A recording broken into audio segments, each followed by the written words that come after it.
Bon, comme vous le savez tous, François Fillon a gagné la primaire de droite. Ce qui a un peu surpris nos médias car ils avaient médiatisé seulement deux candidats, Alain Juppé et Nicolas Sarkozy. Et ils pensaient réellement orienter les voix vers ces deux candidats, ce qui n'a pas été le cas. Mais vous me direz pour quelle raison François Fillon a été élu à la primaire. Je pense que l'électorat de gauche s'est mobilisé massivement pour voter François Fillon et ça afin de permettre au Parti socialiste d'avoir une chance de gagner les prochaines élections présidentielles. Car François Fillon représente l'ultra-droite libérale, économiquement parlant. Et son programme, du moins certaines facettes de son programme, n'ont pas été trop médiatisées, et ça pour une raison fort simple, comme je l'ai expliqué dans une autre vidéo. Notre réseau médiatique est détenu par nos banques, nos groupes industriels, donc ces hommes de droite n'ont pas intérêt à divulguer ce qui gênerait l'accession au pouvoir de François Fillon. Par exemple, je veux vous parler, depuis quelque temps, on évoque la sécurité sociale. Pour sauver notre système de santé, Fillon propose de focaliser l'assurance publique sur des affections graves ou de longue durée. Et l'assurance privée, bah, il va l'orienter sur le reste. L'assurance privée, c'est les mutuelles. Donc, si je suis bien le raisonnement de son programme, tous ceux qui n'ont pas les moyens d'avoir une mutuelle devront payer de leur poche les soins qui ne correspondent pas à ces affections. On est en train de suivre le même modèle américain, c'est-à-dire les gens défavorisés n'auront plus le droit d'accès aux soins. Enfin, ils n'auront plus les moyens financiers d'accéder aux soins, donc je pense que des milliers de personnes ne vont plus aller se faire soigner parce que voilà, il faut payer de sa poche.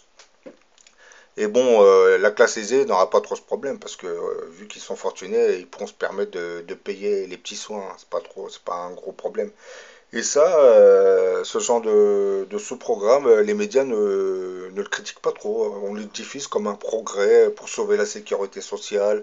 Si on fait rien, bah, notre sécurité, notre système de santé va disparaître. Voilà comment on couvre les agissements ultra-libéraux des hommes de droite.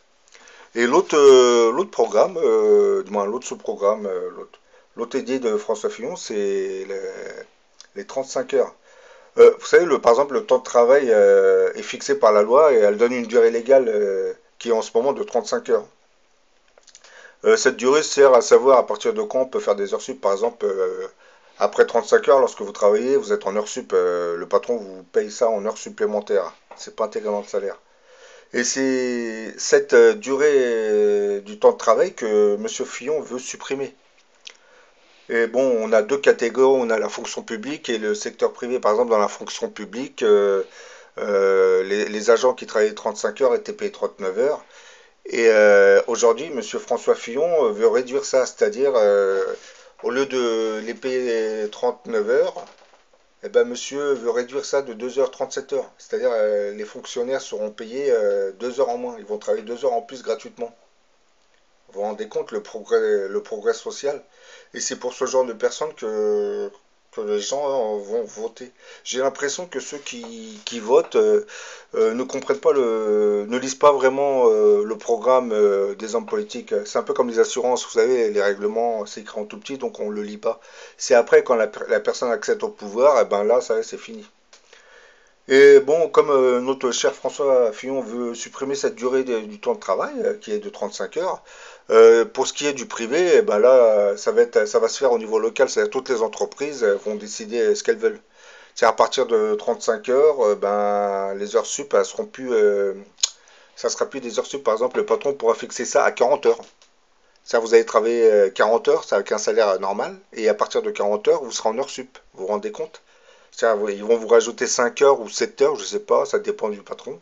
Vous allez travailler 7 heures en plus en ayant le même salaire que vous y aviez avant, 35 heures. Mais là, sauf que là, vous allez commencer vos heures sup qu'à partir des 7 heures. Vous vous rendez compte le progrès? Je pense que on s'oriente vers des difficultés de plus en plus importantes avec ce genre de candidat, donc il faudra faire très très attention.